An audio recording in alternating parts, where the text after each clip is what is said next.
হ্যাঁ, এই 1 2 3 কাণ্ড।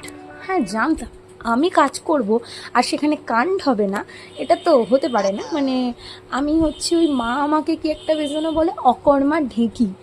তো এই অকর্মার ঢেঁকি নিয়ে বলার আগে আমি জানি অনেকেই দেখতে পেয়েছো ছাতাটার একটা লোগো। তো যারা দেখতে পেয়েছো চুপ করে থাকো, কারণ আমি জানি আমি ছাতাটা কেনাকাটা করতে গিয়ে পেয়েছি। কারণ দোকান থেকে কিনে দেওয়া ছাতার ওপরে তো মা আমাকে আর্ট করতে দিত না, কারণ মায়ের ভয় যে আমি যদি আর্টটা ভুলভাল করি বা আমি যদি ছাতাটা নষ্ট করে ফেলি। তো পেয়েছিলাম এটা ফ্রিতে, তাই এটার ওপরেই করলাম। তো কেউ লোগো দেখতে পেয়ে থাকলেও চুপ করে থাকো, একদম বলবে না।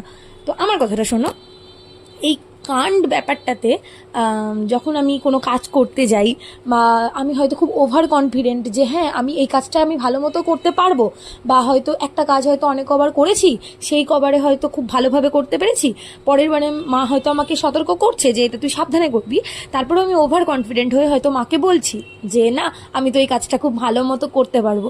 তো ব্যাস, সেখানে গিয়েই আমার আসল ঘটনা ঘটে যায়। মানে আমি সেখানে গিয়ে একটা কোনো গল্প বানিয়ে বসে থাকি, যেটাকে বলে কাণ্ড। মানে যেটা হচ্ছে আমি অকর্মার ঢেঁকি। এই ছাতার আর্টটা করতে গিয়েই আমি 3বার রং ফেলেছি, যদিও মা যাতে দেখতে না পায় তার জন্য তাড়াতাড়ি করে মুছে নিয়েছি, কিন্তু আমার তো রংটা নষ্ট হয়েছে সেটা তো আমি নিজের মনকে বোঝাতে পারছি না। কিন্তু অনেক সময় যখন মা আমাকে বলে যে তুই একটা অকর্মার ঢেঁকি, তখন খুব রাগ হয়, অভিমান হয় যে হ্যাঁ মা আমাকে এরকম বলছে, আমি একটা অকর্মার ঢেঁকি, আমি কি কোনো কাজই পারি না নাকি।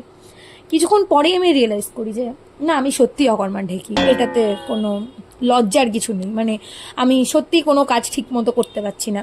মানে আমি যখনই যে কাজটা করতে যাই আমি জানি না কেন সেখানে কাণ্ড হয়ে যায়।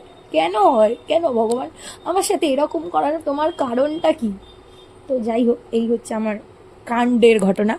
তো তোমরা বলো ছাতাটা কেমন লাগছে, আর কমেন্ট করো যে এরপরে কিসের ওপরে আর্ট করতে পারি।